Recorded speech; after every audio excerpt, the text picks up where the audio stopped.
मेरा भाई। तो मोहब्बत करने वालों में निकाह से बेहतर कोई भी चीज़ नहीं है। आवाज़ भी ज़्यादा, अब तो मेरी तबीयत भी ख़राब होगी। अब तू बता मैं क्या करूँ। जनाब आवाज़ ज़रा धीमी रखें। आप लोग मस्जिद में मौजूद हैं और यहाँ पे भी दुनियादारी की बातें उठा लाएं।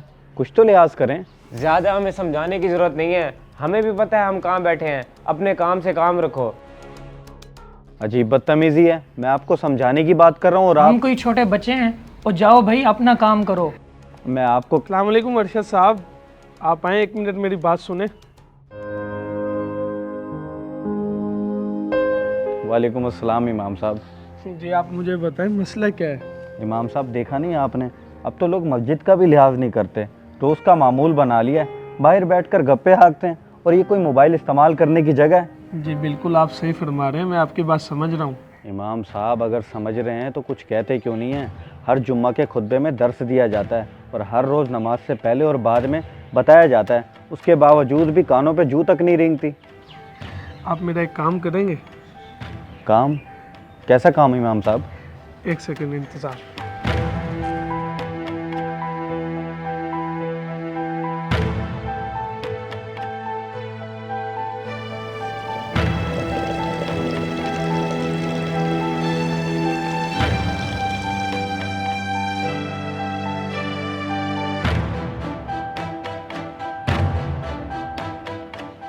ये क्या है इमाम साहब? अरशद साहब यही तो काम था जो मैं आपसे कह रहा था। ये प्याला देख रहे हैं पानी का, आपने ये लेके मस्जिद के सहन का एक चक्कर लगाना है, लेकिन ख्याल रहे कि इसमें से एक बूंद भी पानी की नीचे नहीं गिरनी चाहिए। इमाम साहब मैं आपसे क्या बात कर रहा हूँ और आप? अरे अरशद साहब आप ये काम करके तो है, मैं इधर ही मौजूद हूँ, बताता हूँ, लेकिन शर्त याद रखिएगा। ठीक है इमाम साहब।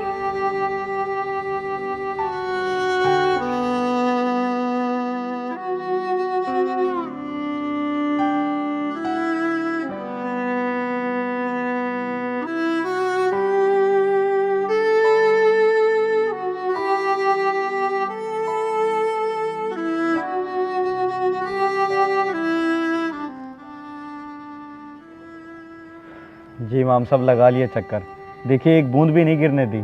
शाबाश अरशद साहब, मुझे उम्मीद भी यही थी आपसे। अब मुझे ये बताएं कि उन लोगों का मौजूए गुफ्तगू क्या था और बाकी लोग मस्जिद में जो बैठे वो क्या कर रहे थे? ये मैं कैसे बता सकता हूँ इमाम साहब, मेरा सारा ध्यान तो इस प्याले पर था, कहीं एक कतरा भी नीचे ना गिर जाए। मैंने तो ना किसी को देखा ना सुना कि वो क्या कह रहे हैं और क्या कर रहे हैं। जी बिल्कुल अरशद साहब, यही बात तो मैं आपको समझाना चाहता हूँ कि इंसान अगर अपनी ज़ात पे और अपने अमाल पे तवज्जो दे तो दूसरों के ऐब नहीं दिखाई देते, फिर चाहे बात मस्जिद की हो या कहीं और की। हम घर से बाहर निकलने के बाद लोगों को देखना और परखना शुरू कर देते हैं, कौन क्या कर रहा है, कौन कैसे कर रहा है, कौन क्यों कर रहा है। ठीक है इमाम साहब मैं आपकी बात समझ रहा हूँ, लेकिन क्या किसी को गलती पर देखकर उसकी तस्हीह नहीं करनी चाहिए? जी बिल्कुल करनी चाहिए, लेकिन तरीके से।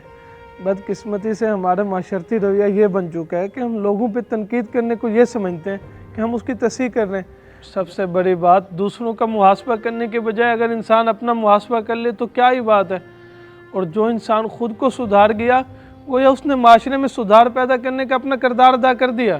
ठीक कह रहे हैं आप इमाम साहब, हमारा अमूमी रवैया यही है कि हम दूसरों के ऐबों पे नज़र रखते हैं, कौन कितना नेक है और कितना परहेज़गार, कौन किस तरह से और कितनी नमाज़ें पढ़ रहा है। लेकिन हम ये भूल जाते हैं कि हम कहीं ना कहीं ग़ीबत का भी शिकार हो रहे हैं। जी बिल्कुल ठीक कहा आपने। चलें अब नमाज की तैयारी शुरू करते हैं।